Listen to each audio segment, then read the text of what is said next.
Tuhan sudah mendahului, yaitu Tuhan menggerakkan hati bangsa Mesir untuk bermurah hati. Jadi ini bukan satu tindakan paksaan atau merampas yang bukan milik daripada bangsa Israel. Karena di balik semuanya itu ada Tuhan yang menaruh kemurahan hati kepada bangsa Mesir.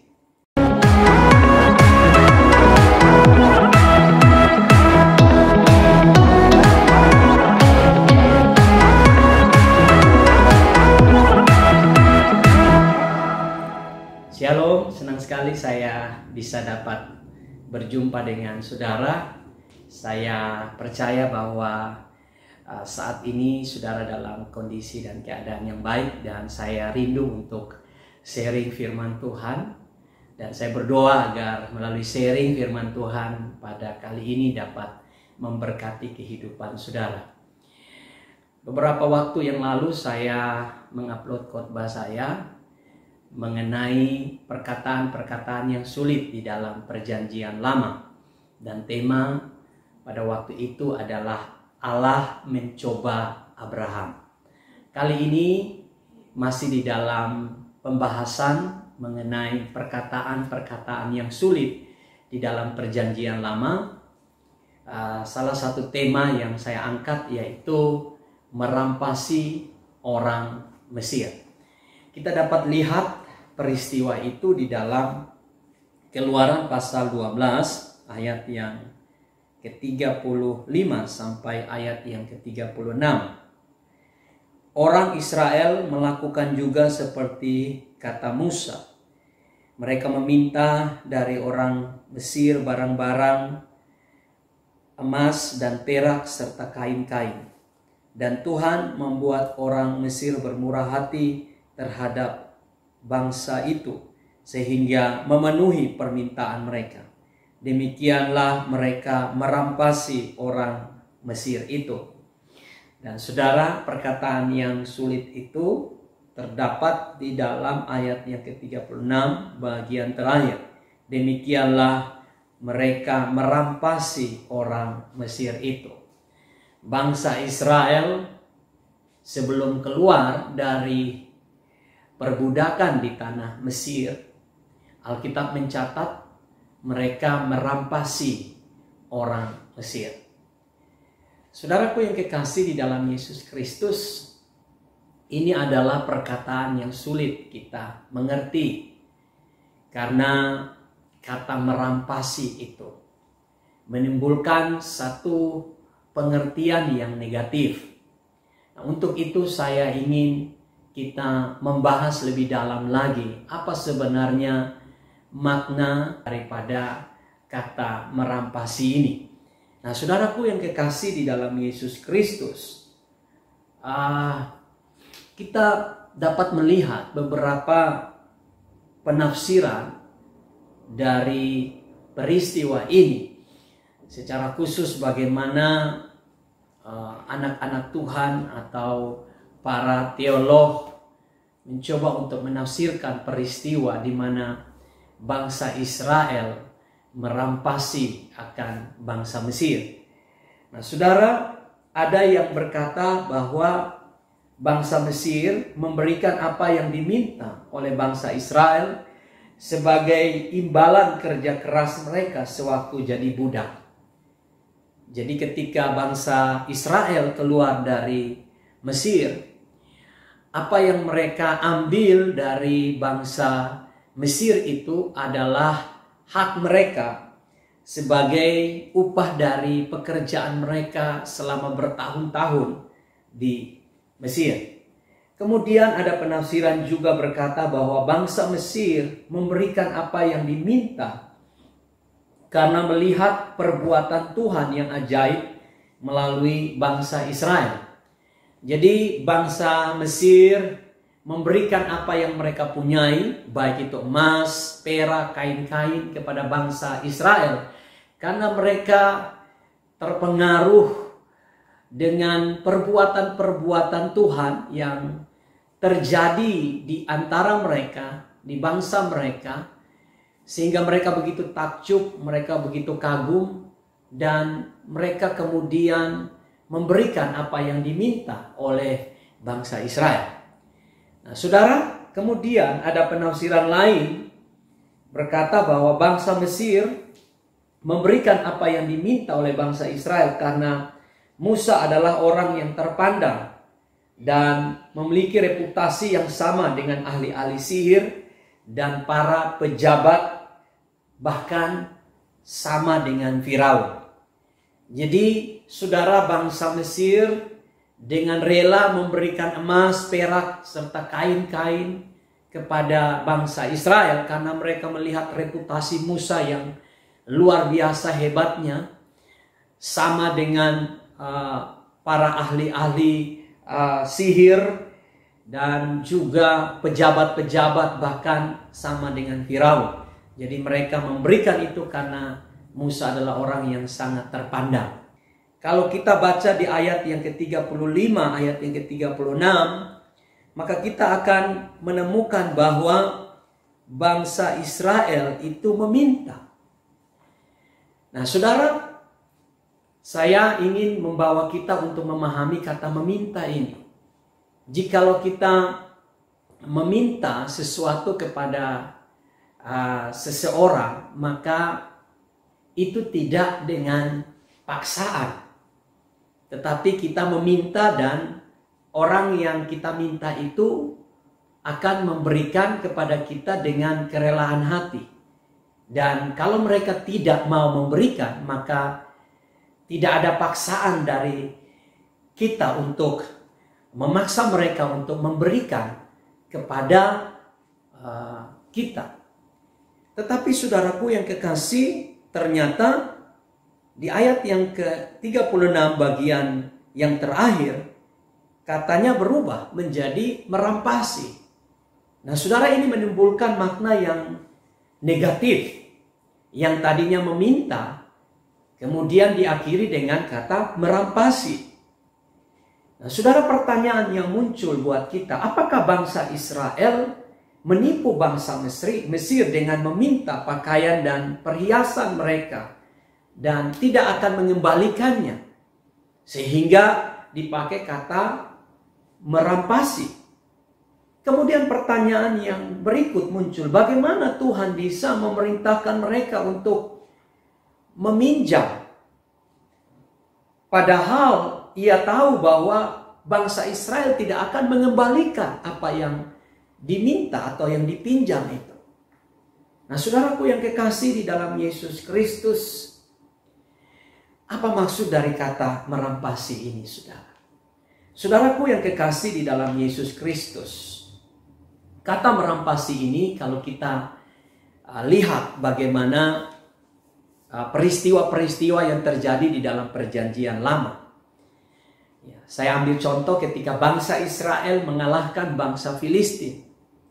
Maka bangsa itu akan takluk di bawah kekuasaan bangsa Israel, sehingga penaklukan itu akan berdampak kepada perampasan atau pengambil alihan wilayah, dan juga bukan wilayah tetapi barang-barang yang dimiliki oleh bangsa Filistin yang telah dikalahkan itu. Apapun yang dipunyai oleh bangsa Filistin diambil atau dirampasi oleh bangsa Israel yang telah menaklukkan mereka.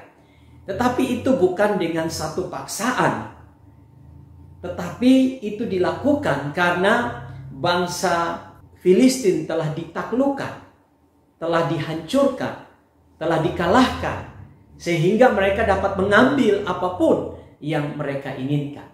Tetapi apakah ini cocok dengan yang dimaksud di dalam Keluaran pasal yang ke-12 ayat yang ke-36 bagian yang terakhir ini?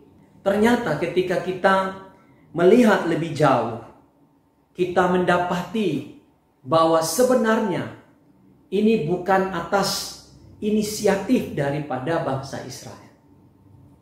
Ini bukan sebuah tindakan dari bangsa Israel.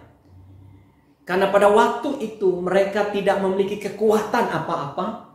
Pada waktu itu mereka tidak memiliki kemampuan apa-apa. Mereka adalah budak. Mereka sangat lemah, bahkan mereka tidak tahu berperang. Dan tidak mungkin buat mereka untuk menaklukkan bangsa Mesir, sedangkan mereka pada waktu itu sebagai budak. Tetapi semuanya ini terjadi, saudaraku, karena pekerjaan Tuhan yang begitu dahsyat, yang luar biasa, yang Tuhan lakukan di antara bangsa Israel yang berada di tengah-tengah bangsa Mesir. Sehingga saudara, kita tidak melihat bahwa kata merampasi ini sebagai suatu bahasa atau pengertian yang negatif. Tetapi mari kita melihat dari kacamata Tuhan, rencana Tuhan. Apa yang mendasari Tuhan untuk memerintahkan mereka untuk meminjam, dan kata yang lebih dalam itu merampasi harta kekayaan dari bangsa Mesir. Nah saudara, saya melihat 3 hal yang perlu saya sampaikan kepada kita hari ini. Yang pertama yaitu karena ada janji Tuhan kepada Abraham dan keturunannya. Nah kita bisa baca itu di dalam Kejadian pasal yang ke-15 ayat yang ke-14. Firman Tuhan katakan, tetapi bangsa yang akan memperbudak mereka akan kuhukum, dan sesudah itu mereka akan keluar dengan membawa harta benda yang banyak. Kemudian dalam Keluaran diteguhkan lagi dalam Keluaran pasal 3 ayat 20 sampai 21. Tetapi aku akan mengacungkan tanganku dan memukul Mesir dengan segala perbuatan yang ajaib yang akan kulakukan di tengah-tengahnya. Sesudah itu ia akan membiarkan kamu pergi, dan aku akan membuat orang Mesir bermurah hati kepada bangsa ini, sehingga apabila kamu pergi, kamu tidak pergi dengan tangan hampa. Nah saudaraku yang kekasih, rupanya semua tindakan yang bangsa Israel lakukan dengan mengambil harta kekayaan bangsa Mesir, yaitu emas, perak, kain-kain mereka, itu karena didasari ada janji Tuhan kepada Abraham dan keturunannya, tentunya kepada bangsa Israel, bahwa bangsa Israel tidak akan pergi dengan tangan hampa. Tuhan akan memberkati mereka melalui orang Mesir.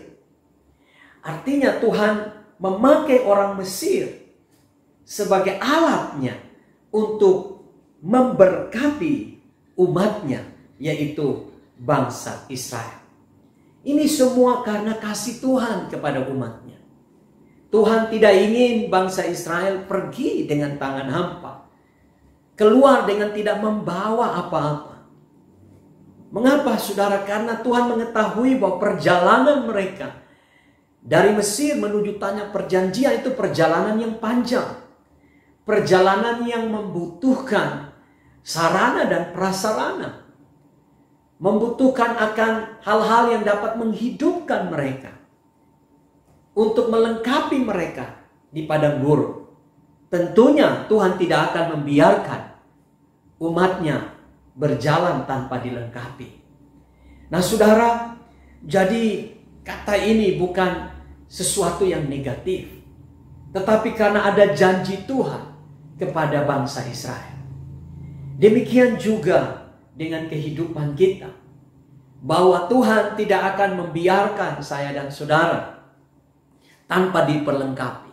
Ketika kita mengikut Tuhan, ketika kita kemudian taat kepada Tuhan dan berjalan kepada apa yang Tuhan kehendaki, Tuhan inginkan sebagai tujuan Tuhan dalam hidup kita, maka ada janji Tuhan yang menyertai kita.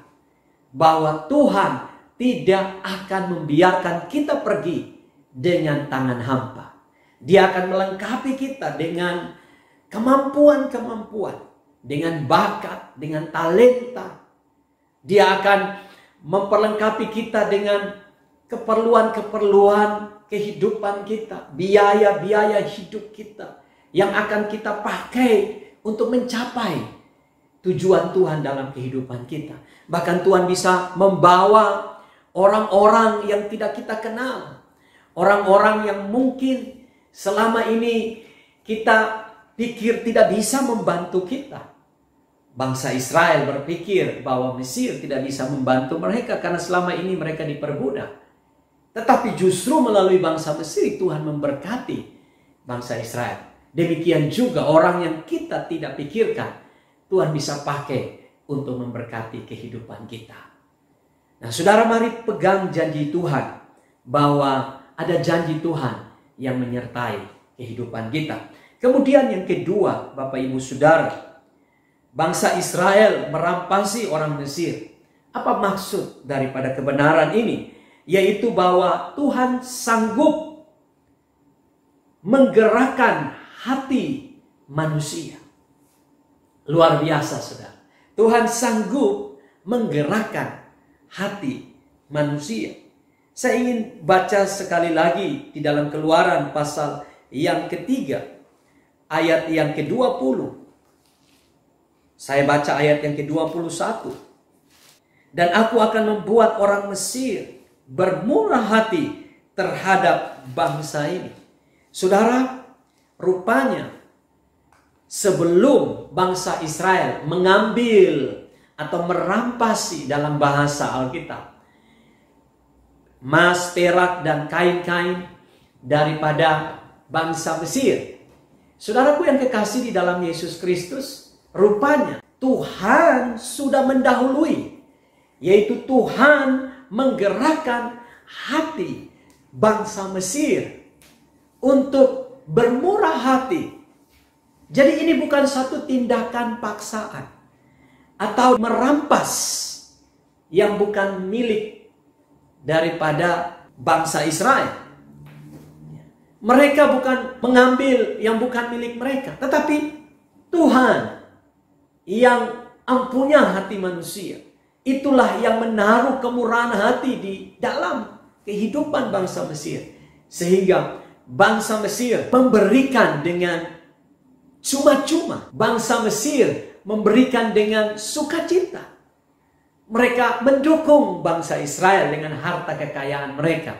Mengapa? Karena di balik semuanya itu ada Tuhan yang menaruh kemurahan hati kepada bangsa Mesir.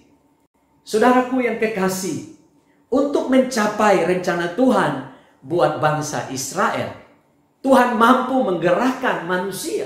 Tuhan mampu menaruh kemurahan di dalam hati manusia. Bahkan manusia yang paling kikir sekalipun, manusia yang paling jahat sekalipun, manusia yang paling tidak punya rasa belas kasihan sekalipun, tetapi Tuhan yang menciptakan hati itu mampu menggerakkan orang-orang seperti itu untuk memberkati umatnya sehingga tujuan dan kehendaknya tercapai dalam kehidupan umatnya. Jadi saudaraku yang kekasih di dalam Yesus Kristus, pelajaran ini sangat luar biasa. Di dalam kehidupan kita sebagai umat Tuhan, kita tidak perlu takut, kita tidak perlu cemas, kita tidak perlu merasa ragu dengan hidup ini. Karena ada Tuhan yang mampu menggerakkan apapun. Bahkan alam semesta ini yang tidak mampu digerakkan oleh apapun, tetapi oleh tangan Tuhan yang berkuasa. Dia mampu menggerakkan semesta. Dia mampu menggerakkan hati manusia. Dia mampu menggerakkan segala sesuatu untuk memberikan support kepada kita sebagai umatnya, untuk mendukung kita, untuk membantu kita, sehingga lewat support, lewat bantuan, lewat dukungan yang kita dapatkan, kita dapat mencapai rencana Tuhan, kehendak Tuhan dalam kehidupan kita. Nah, saudaraku yang kekasih di dalam Yesus Kristus, kemudian yang ketiga, ketika kita melihat peristiwa ini, sesuatu yang tidak mungkin Tuhan buat mungkin. Bangsa Israel yang berbudak di Mesir. Tapi waktu mereka keluar dengan penuh kemenangan. Mereka keluar dengan penuh berkat. Mengapa? Karena Tuhan yang mereka percayai adalah Tuhan yang murah hati. Jadi yang ketiga, saudara, ketika kita melihat peristiwa ini, kita melihat dari pribadi Tuhan, bahwa Tuhan itu adalah Tuhan yang murah hati. Saudara, Tuhan begitu murah hati kepada bangsa Israel. Saya tidak bisa bayangkan, saudara, ketika harta kekayaan daripada bangsa Mesir itu berpindah kepada bangsa Israel tanpa diusahakan, tanpa ada pekerjaan yang mereka kerjakan, tanpa bersusah payah, tanpa perbuatan-perbuatan yang mereka lakukan. Tetapi mereka menikmati berkat Tuhan yang melimpah. Mereka keluar dengan kekayaan yang melimpah. Itu sesuatu yang luar biasa. Dan itu hanya datang dari Tuhan, Allah Abraham, Ishak dan Yakub, Allah yang Maha Pemurah. Jadi saudaraku yang kekasih di dalam Yesus Kristus, dalam hidup ini, kadang-kadang kita lebih mengandalkan akan pekerjaan, perbuatan, usaha, kerja keras kita. Tetapi Tuhan berkata bahwa kita bukan hidup lagi di bawah hukum Taurat. Kita hidup di bawah kasih karunia Tuhan. Di mana kasih karunia Tuhan itu, Tuhan memampukan kita untuk melakukan apapun tanggung jawabnya. Tetapi Dia adalah Tuhan yang murah hati. Dia menyediakan berkat kepada kita pada waktu kita tidur. Bahkan Dia katakan Dia menyertai kita dan Dia membuat apapun yang kita lakukan berhasil dan beruntung. Dia datang untuk menjadikan kita yang miskin menjadi kaya oleh karena kekayaannya. Dia datang untuk memberikan kita hidup di dalam segala kelimpahan. Untuk itu kita tidak perlu takut. Kita punya Tuhan yang Maha Pemurah. Dia murah hati kepada orang-orang yang mengasihi Dia, orang-orang yang mencintai Dia. Dia mengasihi dan Dia murah hati kepada orang-orang yang menjadikan Dia sebagai Tuhan. Dan saudara, kemurahan Tuhan tidak bisa diukur dengan harta kekayaan. Harta kekayaan adalah sebagian kecil dari kemurahan Tuhan. Hidup ini adalah kemurahan Tuhan. Ketika Tuhan membawa bangsa Israel keluar dari perbudakan, itu adalah kemurahan Tuhan. Saya dan saudara keluar dari perbudakan dosa karena kematian Yesus Kristus, itu kemurahan Tuhan. Kesehatan, kekuatan, umur panjang, sukacita, damai, penyertaan, itu semua kemurahan Tuhan. Jadi Bapak Ibu Saudara, kesimpulannya bahwa kata merampasi bangsa Israel yang dilakukan oleh bangsa Mesir itu bukan sesuatu yang negatif. Jika dilihat dari apa yang Tuhan inginkan, apa yang Tuhan mau, dilihat dari kacamata Tuhan, maka kita mendapati bahwa semua itu karena janji Tuhan. Tuhan telah berjanji bahwa bangsa Israel tidak akan keluar dengan tangan hampa. Kemudian Tuhan juga yang menggerakkan hati bangsa Mesir. Tuhan penggerak, Dia mampu menggerakkan apapun untuk memberkati umatnya. Dan yang ketiga, Tuhan adalah Maha Pemurah. Dia murah hati kepada orang-orang yang percaya dan mengasihi Dia. Kiranya firman Tuhan memberkati kita. Haleluya. Amin.